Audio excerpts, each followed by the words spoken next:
Welcome to capture my work. இன்றைக்கி நம்ம ஒரு சூப்பரான சப்பாத்திக்கு தொட்டு சாப்பிட்ற மாதிரி சைட் டிஷ் தான் பார்க்க போகிறோம். ஆனியன் கிரேவி எப்படி பண்ணுறதுன்னு பார்க்கலாம் வாங்க. நான் இங்கே முதல்ல ஒரு கடாய் வச்சுருக்கேன்.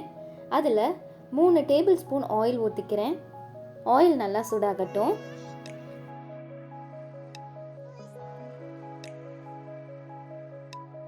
ஆயில் நல்லா சூடாயிடுச்சு. இப்போது அதில் 1 டீஸ்பூன் கடுகு உளுந்தம் பருப்பு சேர்த்துக்கோங்க.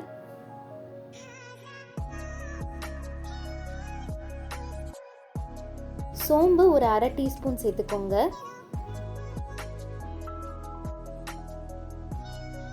சீரகம் 1/2 டீஸ்பூன்.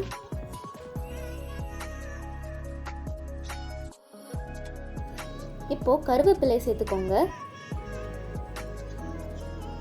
இதெல்லாம் நல்லா பொரிஞ்சதும் நான் இங்கே 2 ட்ரை சில்லிஸ் வச்சுருக்கேன். ரெட் சில்லி அதை நீங்கள் சேர்த்துக்கோங்க.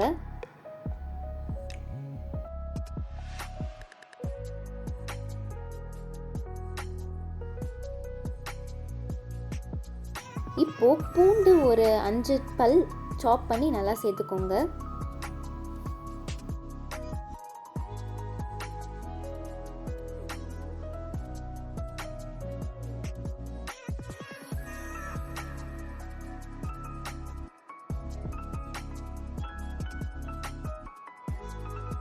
இப்போ பூண்டெல்லாம் நல்லா ரோஸ்ட் ஆயிடுச்சு.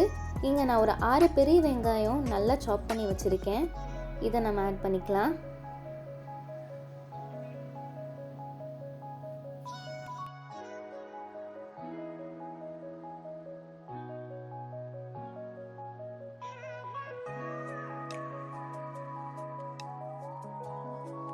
நல்லா வதக்கிக்கோங்க.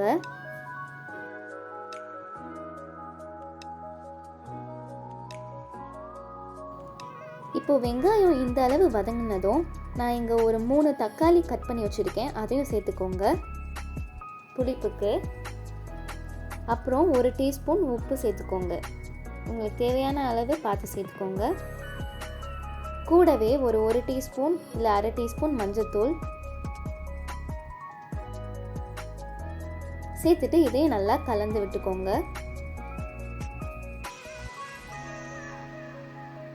இப்போ இந்த நேரத்தில் சாம்பார் மிளகாத்தூள் அதை யூஸ் பண்ணிக்கோங்க.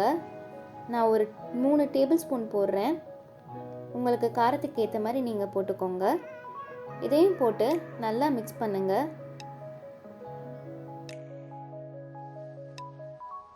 இந்த ஸ்டேஜில் நான் இங்கே தண்ணி வச்சுருக்கேன். வெங்காயம் வேகிறதுக்கு நீங்கள் தண்ணி ஆட் பண்ணிக்கோங்க.